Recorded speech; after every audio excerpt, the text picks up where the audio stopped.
Hey everyone, I'm sure you've all been following what's going on in Ukraine with the illegal invasion by Vladimir Putin and his army of a sovereign nation and I think soon to be member of NATO. It's to say that what is happening is surreal would be an understatement for sure. I don't think we've seen something like this since Adolf Hitler's invasion of Kiev, the capital of Ukraine, back in 1941.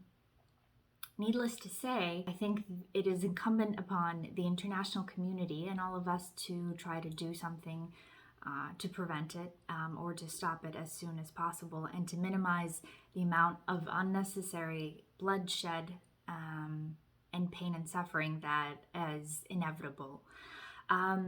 So many years ago, I would say almost a decade and a half ago, a gentleman named Bill Browder came up with a really ingenious game plan. And Bill Browder's idea was that in order to topple Putin, we needed to topple the people who single-handedly held him up and held him in power. And those are the very wealthy oligarchs in Russian, the siloviki, which translates to strongmen, who benefited from Putin's largesse. Basically, they were allowed to enrich themselves silly by stealing and plundering Russia's resources from Russians. But in exchange, they had to pledge undying fealty to Tsar Putin.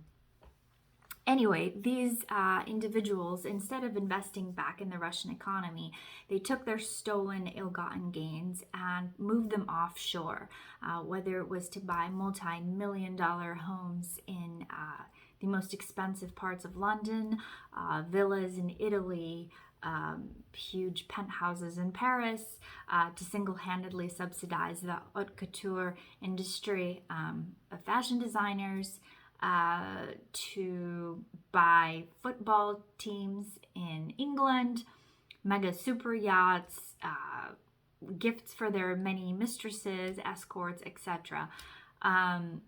This money left Russia in huge amounts. A lot of this money is also being held in offshore bank accounts like Cyprus, like Panama, even in well-established European banks like Deutsche Bank. So if you really want to get to Putin, get to the circle of men. And Bill Browder drafted up a list of them and their families, where they all reside, where they have their residences, their multiple residences, and said basically cut off all their bank accounts that are abroad, prohibit them from entering anywhere in the West. So Europe, the United States, Canada, Australia, and also prohibit their family members from being able to enter. If they have children in school at Oxford or Cambridge, like many of them do, kick the children out. Basically deport them all back to Russia and make it very hard for them to enjoy their ill-gotten gains. They basically would have to spend all of their money in Russia. And the irony is none of them want to do that because Russia is not really a great place to live, thanks to all of their pillaging, plundering, and corruption.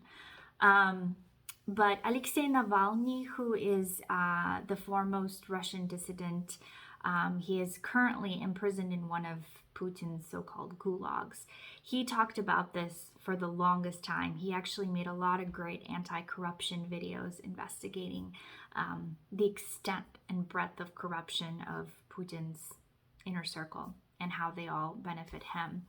Anyway, he made up a list of about 38 individuals that he had pled with multiple administrations in the U.S. to place on the Magnitsky Act and to put economic sanctions on. And for one reason or another, the U.S. and Europe shuffled their feet. Fast forward to today, when Ukraine is actively being invaded by Russia and innocent people are being slaughtered on both sides. The West is rethinking their stance on these sanctions. So bottom line is, if you really want this war in Ukraine to stop, I think the best way we can go about it is to impose these sanctions on these oligarchs. So what you can do is, and I'm going to include a link at the bottom of this video, it's to the list of representatives in Congress who represent your state, so congressmen and senators. give them a call or write them an email. You can find all of their contact information on their websites, and let them know that you strongly support sanctions against these oligarchs, not against the Russian people as a whole, because I think that is very unfair. The Russian people have nothing to do with this. This is Putin and his regime, but against these wealthy individuals. And you're also going to be taking out Putin's wealth as well, because he doesn't hold any money under his name. It's all being held for him in these oligarchs' bank accounts offshore, etc.